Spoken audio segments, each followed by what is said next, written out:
अगर आप इस वीडियो को देख रहे हैं तो ये संयोग नहीं है। आपके दिल में कहीं ना कहीं ये उम्मीद है, ये गहरा विश्वास है कि वो व्यक्ति आपकी ज़िंदगी में वापस आ जाए। आप हर दिन सोशल मीडिया चेक करते हैं, आप रोज़ रात को उनके लिए मैनिफेस्ट कर रहे हैं, पर क्या आपने सोचा है वो व्यक्ति आपसे और दूर क्यों जा रहा है?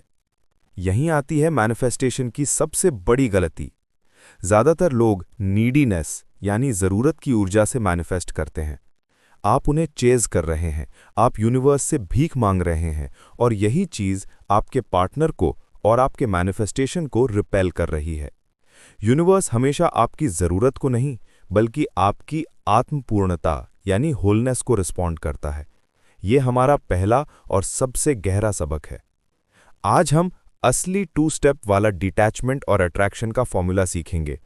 ये आपको सिर्फ आपका एक्स ही नहीं, बल्कि एक बेहतर, सम्मानजनक और अटूट रिश्ता मैनिफेस्ट करने में मदद करेगा। इस वीडियो को अंत तक देखें, क्योंकि दूसरा स्टेप विजुअलाइजेशन तभी काम करेगा जब आप पहला स्टेप सही से करेंगे। पहला नियम, let go, the detachment phase. Manifestation का सबसे बड़ा नियम यही है।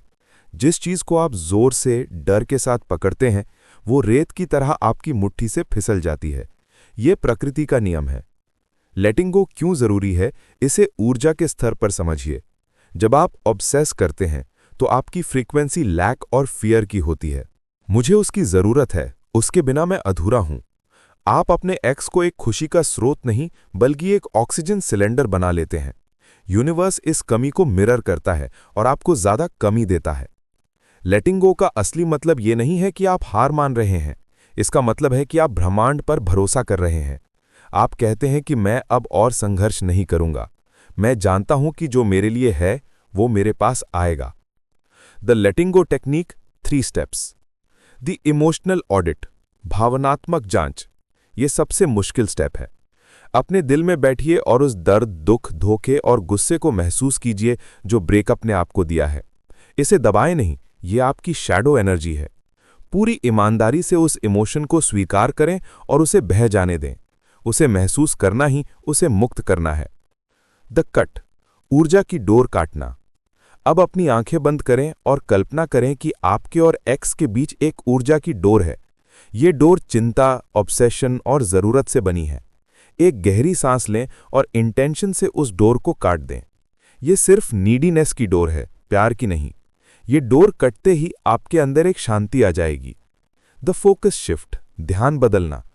अब आप सारी ऊर्जा वापस खुद पर लगाएं। अपनी नौकरी, अपनी सेहत, अपनी हॉबी पर ध्यान दें। अपनी जिंदगी को इतना खुशहाल, इतना पूर्ण बनाएं कि आपको किसी की कमी महसूस ना हो। जब आप पूर्ण होते हैं तो आप स्वचालित रूप से चुंबकीय बन जाते हैं। दूसरा नियम, विजुअलाइज, द अट्रैक्शन फेज। एक बार जब आप शांत और डिटैच हो जाते हैं, तभी आप मैनिफेस्टेशन के लिए तैयार होते हैं। अब हम अट्रैक्शन की फ्रीक्वेंसी सेट करेंगे। The visualization mistake. ज्यादातर लोग क्या विजुअलाइज करते हैं? एक्स को वापस भीख मांगते हुए या लड़ाई खत्म करते हुए। आप पुराने दर्द और पुराने एक्स को विजुअलाइज कर रहे हैं। आपको पुराने एक्स को नहीं, बल्कि एक बेहतर रिश्ते को विजुअलाइज करना है। The high vibration visualization technique, 5 minutes. Feeling first, भावना पहले।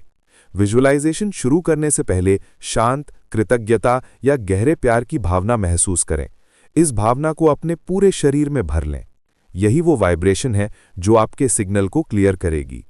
द सिनारियो, खुशहाल दृश्य। एक ऐसा नया खुशहाल सीन विजुअलाइज करें जहां आप दोनों खुशी, सम्मान और आज़ादी के साथ हों। ये मत सोचिए कि वो आपका एक्स है या कोई और, बस उस फीलिंग पर फोकस करें। उदाहरण के लिए, आप दोनों शांति से कॉफी पी रहे हैं और हंस रहे हैं, कोई शक नहीं, कोई झगड़ा नहीं। द कॉन्फर्मेशन, पुष्टि। विजुअलाइजेशन खत्म होने पर आंखें खोलिए और दृढ़ता से, शांति से बोलिए, ये हो चुका है या इससे भी बेहतर कुछ आ रहा है। दिस और समथिंग बेटर। ये यूनिवर्स को बताता है कि आप परिणाम के साथ अटैच नहीं हैं। निष्कर्ष और अंतिम सलाह। याद रखें, मैनिफेस्टेशन एक जादू नहीं, बल्कि ऊर्जा का विज्ञान है। अगर आपका एक्स वापस आया तो इसका मतलब है कि आप दोनों एक बेहतर फ्रीक्वेंसी पर हैं और यूनियन अब सम्मान और प्यार पर आधारित होगा। अगर वो नहीं आया तो इसका मतलब है कि यूनिवर्स ने आपकी आत्मपूर्णता के लिए एक बहुत बेहतर पार्टनर मैनिफेस्ट कर दिया है। आज से आप कमी की ऊर्जा से नहीं, बल्कि पूर्णता की ऊर्जा से जिएंगे। सब्सक्राइब करें और कमेंट में लिखें, I let go, I am complete.